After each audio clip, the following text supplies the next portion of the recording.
Hey everybody, thanks for being here today. This is Dan with Adventuring Today, and I am in a 2020 F150 with a 5-liter V8, and we are doing a mile per gallon challenge. Now, I have done this challenge a number of times with a number of different vehicles, and I try to do this consistently every single time I do the run, and so I'm going to try to attempt that again today. I'm just going to get a near perfect run where I don't have to hit the cruise control or touch the brake pedal or anything like that. I'm just going to set the cruise at 65. I have it set at 65, and this is about an 8-mile run. Now, for those of you who have never seen me do this type of mile per gallon challenge before, again, this is 8 miles. It's got about I think it's about a 500-foot hill that I climb. This is a highway run, so we're after highway mile per gallon, highway mile per gallon efficiency, and it is something that I like to do during a time of the day where I can get a perfect run and not have to hit the brake. So so we'll see how we do here. Now, let's talk about this vehicle a little bit. This is a brand new 2020 F150. It's an XL with the STX package, so it's got the upgraded tires, but it is a fantastic truck. It's about a $49,000 truck.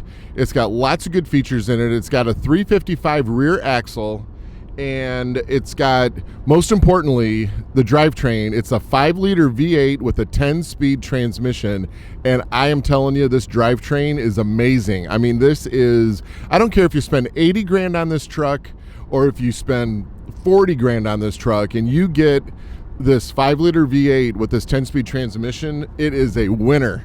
And it sounds so good, but it performs even better. I mean, it is just absolutely fantastic. This is not the highest, most fuel-efficient drivetrain that Ford offers. You'll find that in either the 2.7-liter EcoBoost or the standard 3.3-liter is also extremely efficient. Now, that 3.3 liter is the only other naturally aspirated engine that Ford offers in the F-150. That is the base engine. If you upgrade to the STX package, Ford's going to give you the 2.7 liter EcoBoost automatically. The 5-liter V8, though, to me, is in an all-out war against the 3.5 liter EcoBoost for engine superiority. So if you're probably looking for the highest tow capacity rating, then you're probably going to want to go with the 3.5 liter. I mean, that's what Ford has rated the highest.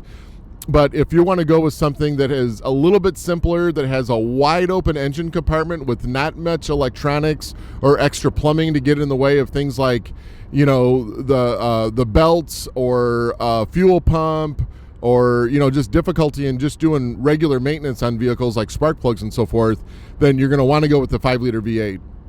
There's no replacement for displacement, and this is it. So right now we're coming up into one of the first of 2 hills. This one right here is about a 1.5–2 degree climb. The engine did downshift into 8th gear, which is pretty typical going up this hill. My Ford Expedition will oftentimes do the same thing, going up that hill right there. Now, here we're going to come to a slightly steeper part of the drive.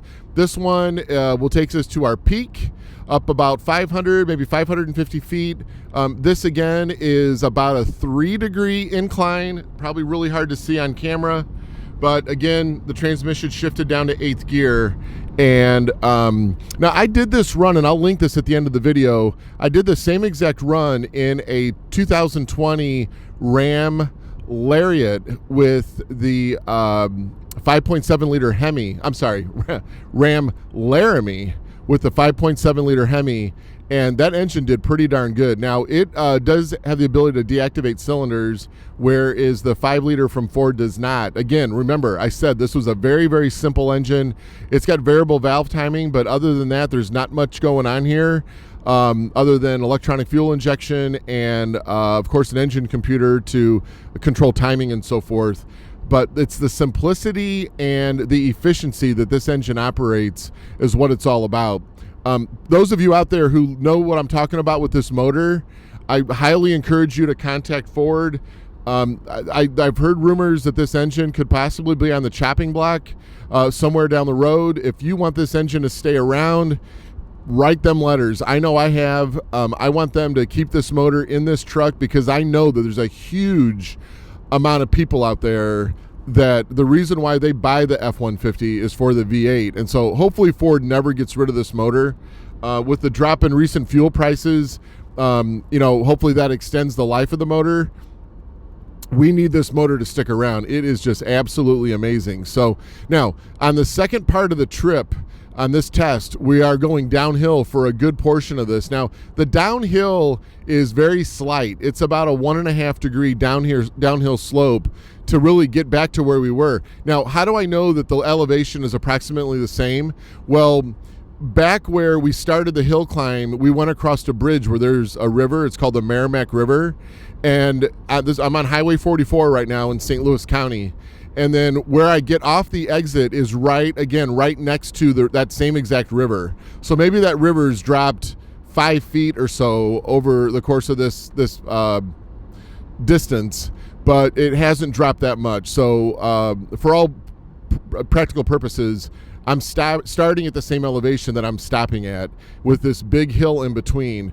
And again, the whole goal of this is try to mimic somewhat of what like a morning commute might be for somebody who is driving to work, who has quite a bit of highway miles, maybe gives you a little bit of a feel for what to expect on the highway on long trips.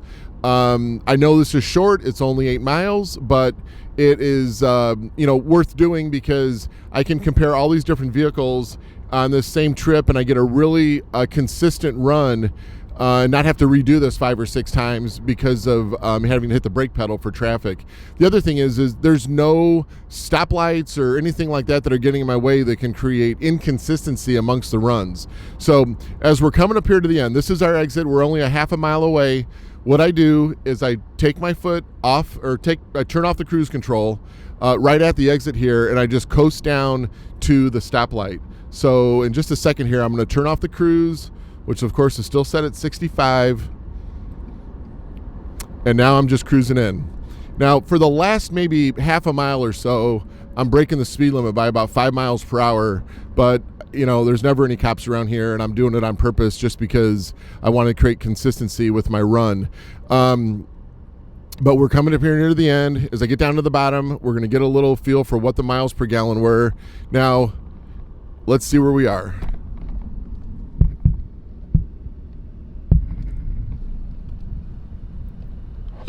Okay, I've got 21.9. 21.9. I got to accelerate away here. My steering wheel's in the way. Okay, just dropping a little bit while I accelerate. But it was 21.9. That is a little bit less than the Laramie, but it is close. So, again, the Laramie's got a deactivation of cylinders, so a lot of that run I'm running in a four-cylinder mode. So, for a couple extra miles per gallon, that's what you're picking up with that truck. On the other hand, you're picking up the simplicity and the efficiency and the great sound of the V8.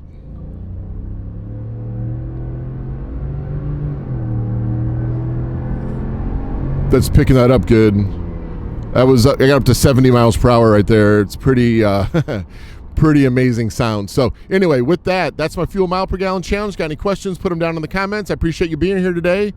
Don't forget to subscribe, like, share with your friends, hit that bell, and we will see you soon. Thanks a lot. Take care. Bye. Hey, one thing on miles per gallon, check this out.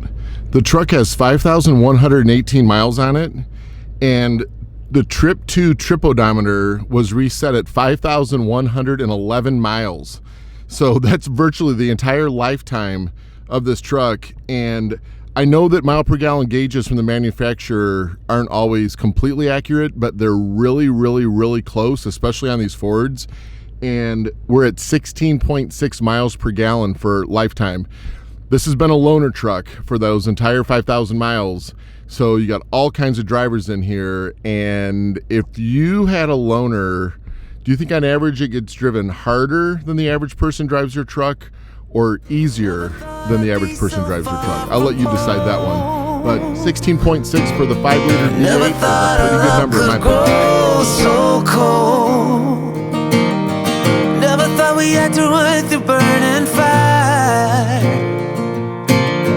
Never thought I had to miss you and I. right.